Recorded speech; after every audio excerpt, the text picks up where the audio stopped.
জীবনে এমন একটা মানুষ থাকা দরকার যার কাছে নিজেকে খুচরো পয়সার মতো জমা রাখা যায়। অন্তত দিন শেষে মনের সব কথাগুলো কাউকে ভরসা করে বলা যায়।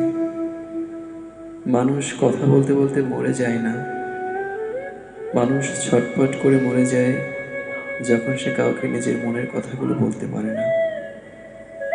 মানুষ যতটা ডিপ্রেশনে ভোগে তার চেয়ে বেশি ভোগে একাকিত্বে।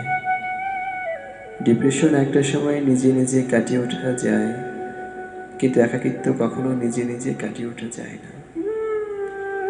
একাকিত্ব দূর করার জন্য হলেও কাউকে দরকার পড়ে যার কাছে সে নিজেকে ফিরে পাবে। চুপ করে থাকা মানে এই নয় যে ভালো নেই। মাঝে মধ্যে কথা বলতে ইচ্ছে হয় না, কেউ একজন মন খারাপটুকু বুঝে নিক। একাকিত্বের ছায়া হোক, রাত জাগার কারণ হোক, শুধু নীরবতাটুকু ভেঙে না দিক, কথা না বলুক।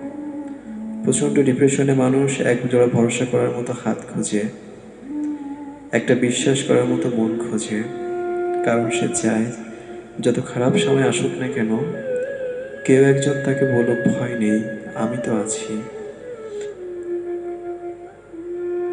জীবনে এমন একটা নিজের মানুষ থাকা দরকার যার সাথে অন্য কারো যোগাযোগ থাকবে না, অন্য কারো গল্প তাকে স্পর্শ করতে পারবে না। মানুষটা থাকবে একান্ত নিজের। এই ৭৫০ কোটি মানুষের মধ্যে যার একটা নিতান্ত নিজের মানুষ আছে, মানুষটা কখনো একা নয়, তাকে কখনো একাকিত্ব স্পর্শ করতে পারবে না। সে সব থেকে বড় ভাগ্যবান কিংবা ভাগ্যবতী।